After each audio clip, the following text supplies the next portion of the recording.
Ego.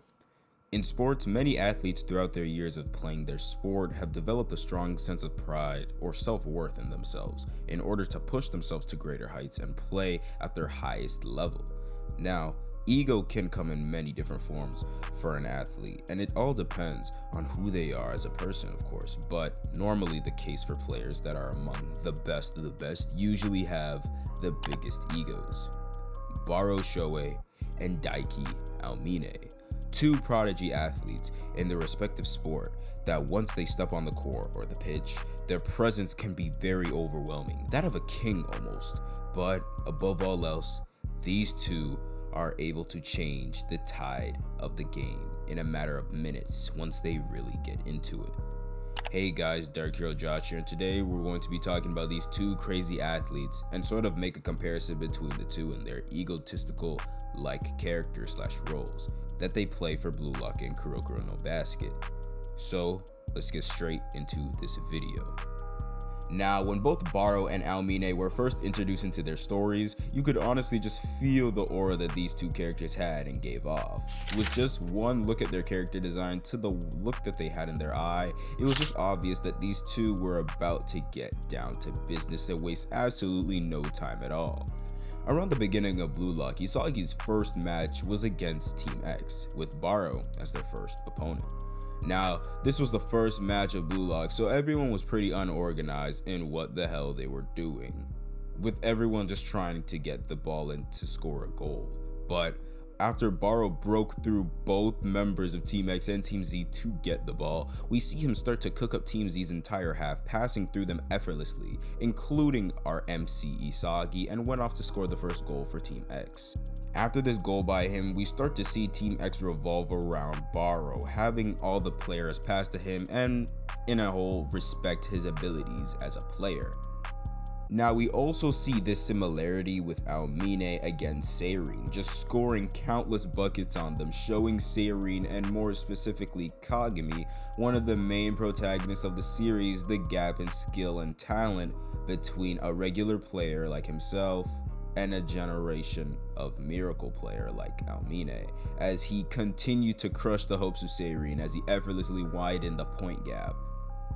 As Seirin had glimpses of hope throughout this match that they could close the point gap, sadly they just weren't strong enough at the time to face the basketball junkie known as Aomine Daiki. Even though it was Aomine's first year playing with Todo Academy, and even though it was Barou's first time playing with any other member or part of Team X, both of these teams recognized at first glance that these two players had something that they didn't, had skill and talent that they could possibly never achieve in their lifetime, and decided to revolve the team around them, knowing that they had what it took to lead the team to victory.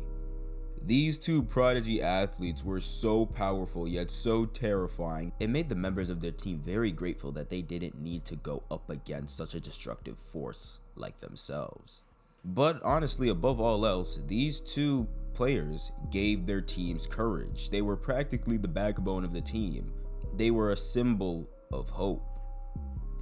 Now, later on in the story, both Kagami and Isagi undergo growth, especially after those matches, and comes back to face them as stronger players with much more understanding of their own abilities and capabilities. Now, in the second match that we got against Todo Academy and Seirin High in the Winter Cup, Kagami as well as Seirin got much stronger to face Todo, and even though it seemed like Seirin was still pulling on the short end of the stick, being that the point gap was still pretty large, it wasn't until Kagami entered the zone in order to protect Seirin as their ace and fight against Aomine on equal footing, who was also in the zone, and eventually overwhelm him in order to take home the win. In the 3v3 match against Team Isagi and Team Kunigami, even though Isagi and Barou were on the same team, we still see this happen as he manages to break Barou. After Barou is playing recklessly, not passing to neither Isagi or Nagi, Isagi decides to take matters into his own hands and force Barou to pass to him by devouring him, realizing that he can't make people change, and in this situation, he'd had to be the person to change. by only working with Nagi and overwhelm Team Red as well as Barou. Isagi inflicts fear onto the king for the first time, making him send a pass to Isagi to score another goal for Team White. Overall, after facing Barou in the first selection, Isagi gained a better mindset and skill set and overcame Barou in this match. A player that he respects and views as a genius, and a player that completely dominated him in the past in the first selection. Another example of this between Isagi and Barou was in the NEL. Even Barou ranking up to a value of 100 million yen on his head, we still see Isagi manage to stop him in his tracks many times, whether that was blocking his shots to even lessening his time with the ball by intercepting all of the passes that were sent to him. Both Barou and Aomine serve as sort of the very first major foils or obstacles for the protagonist in the beginning of the story, and sort of continue to be that foil throughout the series. Now, the reason I say continue to is due to the fact that Kagami already faced off with two members of the Generation of Miracles beforehand, being Kisei and Midorima, but actually managed to beat them in the first match of playing them,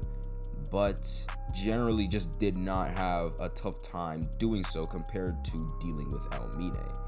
Even though Isagi has many notable rivals in the story like Rin, Nagi, and even Kaiser in the NEL, we see the relationship between himself and Barou is something special, something that even Snuffy recognizes as he states that it reminds him of Ego and Noel Noah's rivalry back in the day. Now, obviously, the biggest trait that these two characters share and have in common are their egos, being that they have, if not the biggest egos in their respective series. These two characters believe that there is no one out there that can oppose them, their skill, and their potential. From Aomine's infamous line, being, "The only one who can beat me is me," to Barou saying that whenever he's on the pitch, he is the king, and the ball is just a round servant that makes him look good. They are really the first of the overwhelming characters in their series that could not only do the talk, but actually has everything in their bag to back it up. Ever since birth, while playing their respective sport, they haven't run into anyone that has given them a real challenge. Anyone that would make them question their overwhelming skill, thus having them adopt this mindset that no one even comes close to them, kind of leaving them in this sort of comfortable state with their current strength, stunting their growth a bit. Now, this mostly applies to Aomine, being that he stopped going to basketball practice and everything due to his overwhelming talent over everybody else, and even showing up late on game days, but still managing to carry the team. This is where the MC of the series comes along and sort of reignites or motivates these two players to get stronger than them, and thus creating that rivalry. Even against a world-class stage like in the Neo Egoist League or in Kuroko no Basket the last game, these two show that they can still keep up with the other superstars in the world and even outshine them in some moments, like how Barou got a hat trick against FC Barca and overall has just been dominating the league, or how even Aomine was scoring many times against Jabberwock, who were stated to be on par with actual NBA players effortlessly throughout the game, getting by their players easily. Overall, we love characters like Barou and Aomine because of their massive ego, being that it can be seen as cool or inspiring to most people how strong their mentality is, but they also have the skill to back up their trash talk, being able to entertain us as the watchers or readers, to make us see why they're so